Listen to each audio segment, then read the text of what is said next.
night, Edwin. My dear. Everyone. Rosa. Be careful how you tread, Neville. Well, I shall see the very sick beggar. Will you join us, Uncle? No, Edwin. I'm afraid that I have plans that I must execute. But I will not let you go in this flimsy coat. You shall take my own humble, yet serviceable, caped coat. Come, Edwin, come! Your destiny awaits you. Then goodbye, Uncle. Goodbye, all!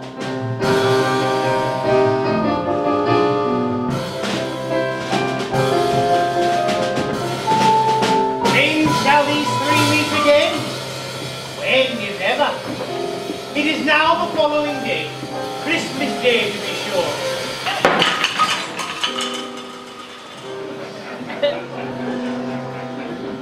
The storm is over, but in its wake, there is to be found no sign of Edwin Drood.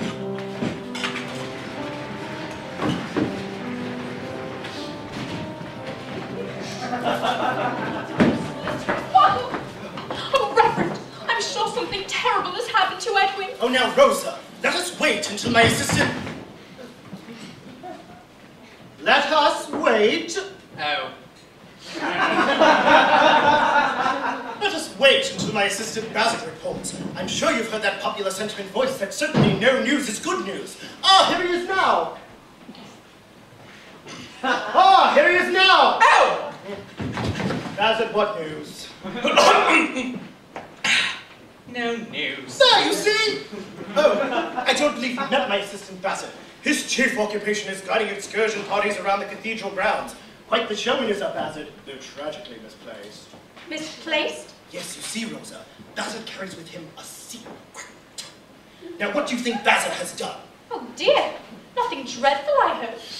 Basil has written a play. Of tragedy. The dawn of anxiety. And when will it be performed, Mr. Bassett? Never. Sometimes I think Mr. Basil takes more pride in its lack of support, like a citizen of Greece who prefers the Parthenon in ruins. But I do hope to see it performed someday. I too, Mr. Bassett. Until you love the theatrical world, but there are many cities beyond the proscenium. I long to play a larger part. Then, Basil, use your unbeatable creativity to find some accounting for young Ned. That assignment I eagerly accept. Oh, my dear. Oh, bless Edwin. How like her mother she looks. Had the Lord seen fit to smile on me? Had her mother not married another, nor met her death at that pleasure party by the sea, I might have been Rosa! Father! I need your prayers. Rise, my child. The cathedral bell summons us.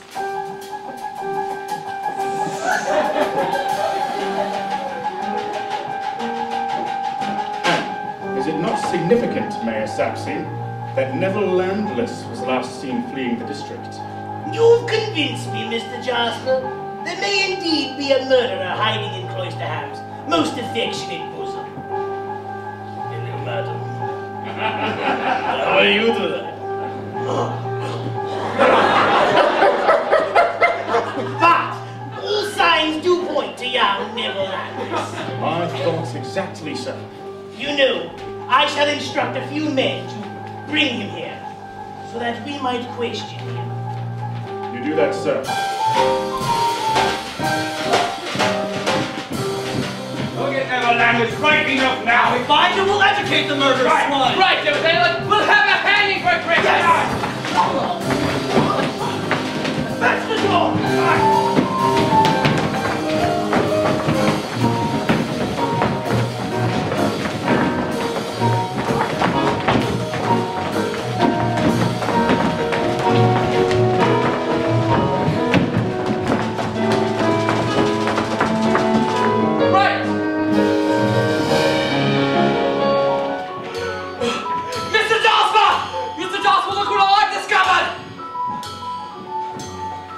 What is this?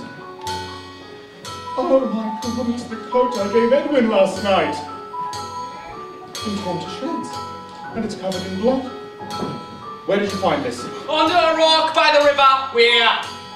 But my dear boy is dead. I swear this oath before you, Basil, to record it in your memory, that I shall fasten the crime of murder upon the murderer, and that I shall dedicate myself to his destruction. I shall remember your words, Mr. John Jasper, that I shall devote myself to fastening the crime of murder upon the murderer, and that I shall dedicate myself to his destruction! That's enough for you tonight, right, Philip? That's right. You know it hardly seems you worth coming down from Knutsford each night. You seem to be specializing in these narrow parts of late. Well, not by choice, Mr. Cartwright. Let's see, in Julius Caesar you played... A senator. Ah, so at least you were in for the kill. Come to think of it, it's a wonder why Mr. Dickens wrote your part at all, unless he had something else in mind for you. How will it in my source in the role, Mr. Cartwright? But still, don't you understudy John Jasper? Certainly, one of In actuality, Mr. Cartwright, Mr. Paget claims to have never missed a performance in his entire career. Well, Philip, our first act is almost over, and our second act is considerably shorter than the first. Mike, would you have a song ready for us? What do you think, ladies and gentlemen, shall we?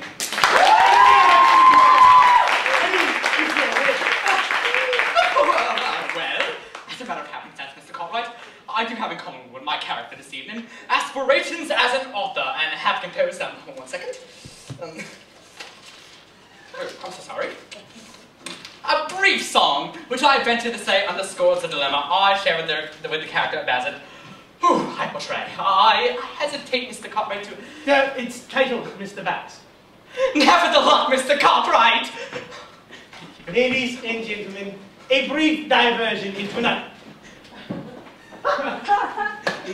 play. The debut of the unpublished and rightfully unheard. Never the Luck by Mr. Philip Bass.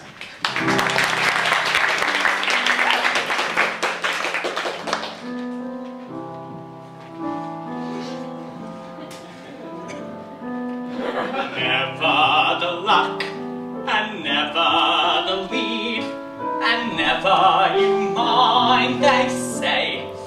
In time we'll taste the lime in the light, and I'll have my night someday. Still, each precious part seems over and done before I've begun to speak. I cast out my line and keep my hand in, but I'm not standing this week. Some starless night they'll call towards the wings. Who here dances and sings? That's where yours truly springs. And seeing me, then they will cry, why? He knows each line and everyone's cue. We must let him do the part. I'll lead center stage. The music will play. I'll waltz my way into your heart.